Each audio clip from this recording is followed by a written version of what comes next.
Shalom dan puji Tuhan atas kebaikan Tuhan pada setiap kita sehingga hari ini kita boleh bersama lagi di dalam ringkasan pelajaran Sekolah Sabat, pelajaran yang ke-6 yang bertajuk Kasih Tuhan Terhadap Keadilan. Untuk memulai pembelajaran kita, mari kita berdoa. Bapa Syurgawi, terima kasih atas kebaikan-Mu karena bersama dengan kami sementara kami mendengar mempelajari pelajaran Sekolah Sabat kami pada minggu ini. Di dalam nama Yesus kami berdoa. Amin. Sekali lagi, tajuk Sekolah Sabat kita, Kasih Tuhan Terhadap Keadilan. Bagaimana kasih Tuhan terhadap keadilan itu?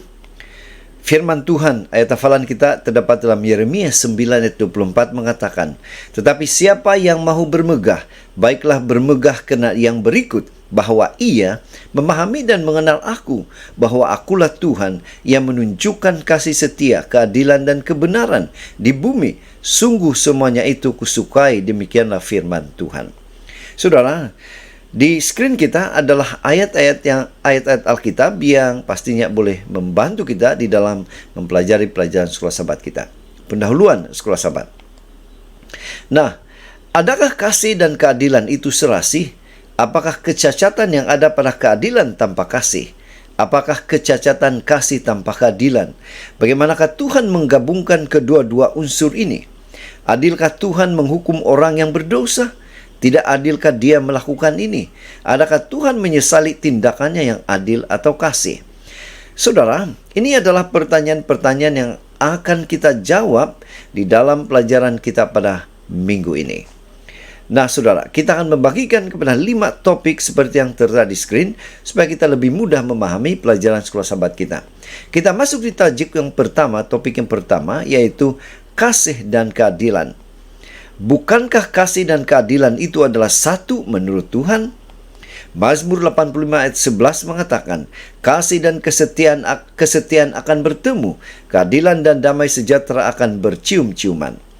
Kasih adalah sebahagian daripada watak Tuhan. Adakah keadilan juga sebahagian daripada tabiatnya atau wataknya? Kebenaran dan keadilan adalah asas taktahmu. Kasih dan kesetiaan mendahuluimu. Mazmur 89 ayat 14. Kedua-dua keadilan dan kasih sayang adalah asas pemerintahan alam semesta. Karena ia adalah sebahagian daripada watak atau karakter Tuhan dan berasal daripadanya.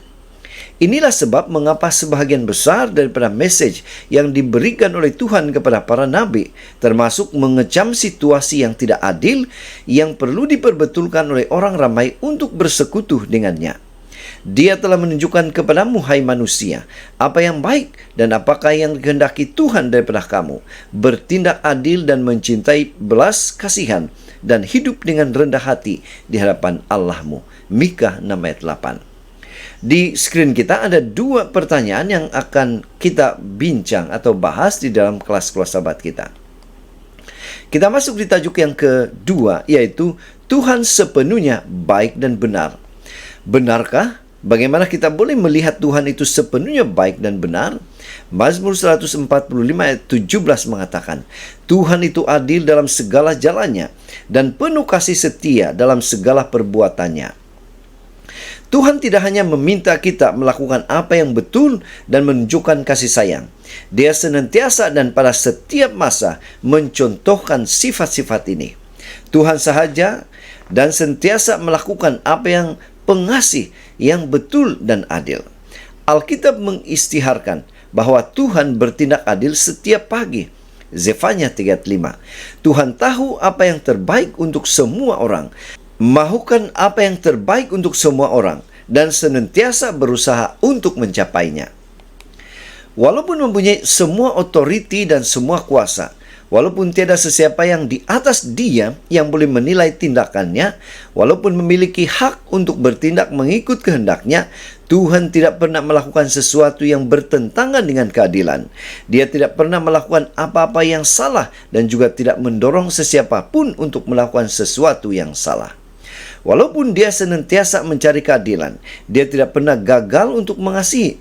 Oleh itu, apabila Musa meminta untuk melihat kemuliaan Tuhan, Tuhan menjawab, "Segala kegemilanganku akan kulakukan di hadapanmu, dan aku akan menyeru nama Tuhan di hadapanmu.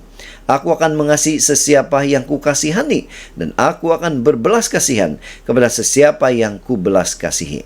Keluaran 33 ayat 18 hingga 19. Nah, di screen kita ada 3 pertanyaan yang kita boleh bahas di dalam kelas-kelas sahabat kita. Kita masuk di tajuk yang ketiga, yaitu karakter Tuhan yang tidak berubah. Bagaimana Tuhan tetap konsisten dengan karakter atau tabiat kasih dan keadilan? Yakobus 1 ayat 17 mengatakan, setiap pemberian yang baik dan setiap anugerah yang sempurna datangnya dari atas, diturunkan dari Bapa segala terang. Padanya tidak ada perubahan atau bayangan kena pertukaran. Tuhan tidak berubah. Pernyataan berkategori ini mesti difahami sebagai bermaksud bahwa tabiat Tuhan tidak boleh berubah.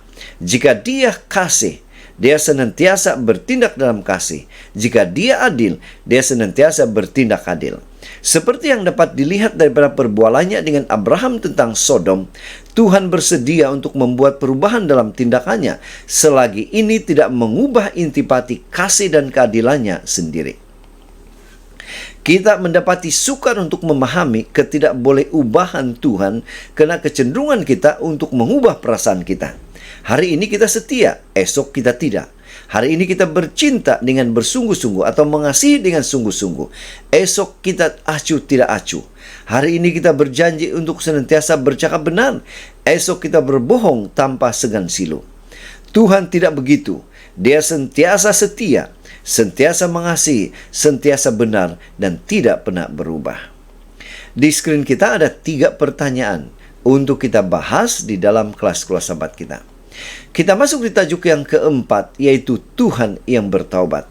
Yang menjadi pertanyaan, bagaimanakah kita memahami pertanyaan ini? Apakah Tuhan perlu bertobat? Apakah Tuhan memang perlu bertobat? Mazmur 145 ayat 17 mengatakan, Tuhan itu adil dalam segala jalannya dan penuh kasih setia dalam segala perbuatannya. Konsep bertobat bagi Tuhan ialah tidak melakukan apa yang Dia rencanakan untuk dilakukannya. Contohnya rencana memusnahkan Nineve. Bertobat melibatkan konsep bahwa sesuatu itu tidak dilakukan dengan baik. Oleh itu, pertobatan oleh Tuhan adalah sesuatu yang tidak dapat difikirkan. Namun demikian, beberapa teks Alkitabiah berbicara tentang Tuhan bertobat. Lihat di screen Kejadian 6, 2 Samuel 24. Tuhan tidak berundur dari rancangannya untuk kebaikan kita. Itulah sebabnya janji-janjinya senantiasa boleh dipercayai. 2 Korintus 1 ayat 20. Namun Dia bersedia untuk bertaubat. Dan berarti kata tidak melakukan apa yang Dia hendak lakukan, yaitu menarik perlindungannya dan menolak hukuman kita sebagai balasan kepada pertobatan kita. Yunus 3, Keluaran 32. Oleh itu, Tuhan menangguhkan penghakimannya sebagai tindak balas terhadap pertobatan dengan tepat karena tabiatnya adalah baik, adil, pengasih, dan penyayang. Di screen Anda dan saya ada 3 pertanyaan yang kita boleh bahas, bincang di dalam kelas-kelas sahabat kita. Kita masuk di tajuk yang kelima terakhir, yaitu berpegang teguh pada kasih dan keadilan. Nah, bagaimanakah hal ini boleh berlaku dalam hidup kita? Apa kekuatan kita? Ulangan 30 ayat 4 mengatakan, gunung batu yang pekerjaannya sempurna, karena segala jalannya adil, Allah yang setia dengan tiada kecurangan, adil dan benar Dia. Kesempurnaan kasih Tuhan jelas terbukti dalam tindakan mempersembahkan nyawanya untuk menyelamatkan kita daripada dosa. Tindakan yang sama ini juga menunjukkan bahwa kita kesempurnaan keadilannya. Berbeza dengan kasih kita, Tuhan terus mencurahkan kasih-Nya yang sempurna walaupun kepada mereka yang tidak mengasihi Dia atau tidak layak menerima manfaat-Nya. Matius 5 ayat 45. Nah, kasih Tuhan melebihi jangkaan yang munasabah, tetapi Ia tidak pernah membatalkan atau melanggar keadilan. Dia menjemput kita untuk bertindak seperti Dia, berpegang teguh pada kasih dan keadilan. Hosea 12 ayat 6. Apabila Tuhan akhirnya menegakkan keadilan di dunia ini dan karena kasih akan menghapuskan kejahatan dari alam semesta, setiap makhluk akan memuji keadilan Tuhan yang sempurna dan kasih yang sempurna. Wahyu 15 ayat 3 hingga 4. Dan di skrin kita ada 2 pertanyaan yang kita boleh bincang di dalam kelas sahabat kita. Pena Inspirasi juga menjelaskan, kasih Allah telah dinyatakan dalam keadilannya sama seperti belas kasihannya. Keadilan adalah asas taktanya dan buah kasihnya adalah menjadi tujuan setan untuk memisahkan belas kasihan daripada kebenaran dan keadilan. Dia berusaha untuk membuktikan bahwa kebenaran hukum Tuhan adalah musuh pada keagamaan. Tetapi Kristus menunjukkan bahwa dalam rancangan Tuhan, ia adalah disatukan tanpa boleh dipisahkan. Yang satu tidak boleh wujud tanpa yang satu. Kasih sayang dan kesetiaan telah bertemu. Pembenaran dan sejahtera telah berdekapan. Mazmur 85 ayat 10. Jadi saudara, di pelajaran kita pada minggu ini kita boleh menyimpulkan. Pertama, kasih dan keadilan adalah sebahagian daripada watak Tuhan. Kasih dan keadilan bukanlah sifat yang bertentangan tetapi saling melengkapi dalam pemerintahan Tuhan. Alkitab menegaskan bahwa kedua-duanya adalah asas taktanya dan Tuhan menghendaki umatnya untuk hidup dalam keadilan dan kasih sayang. Kedua, Tuhan adalah benar dan tidak berubah. Tuhan senantiasa bertindak dengan kasih dan keadilan karena sifatnya tidak berubah. Walaupun dia memiliki kuasa penuh, dia tidak pernah bertindak bertentangan dengan keadilan atau mendorong kejahatan. Tuhan juga bersedia menyesuaikan tindakannya dalam peristiwa tertentu tanpa mengubah tabiatnya yang kekal. Kejadian 18 ayat 26 hingga 28. Ketiga, keadilan dan kasih Tuhan ditunjukkan dalam penghakiman dan penyelamatan. Tuhan tidak pernah membatalkan keadilan dan demi kasih atau sebaliknya.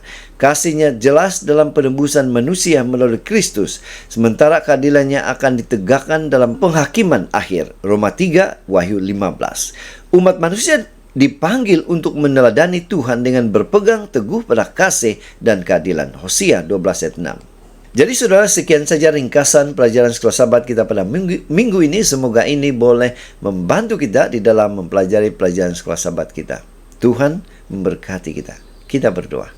Bapa Syurgawi, terima kasih karena Engkau hadir di tengah-tengah kami, menolong kami, memberi pengertian pada kami bahwa Engkaulah Tuhan kami, penolong yang luar biasa, penolong yang setia. Terima kasih Tuhan, Engkau mendengar doa kami. Terima kasih bersama dengan kami sepanjang.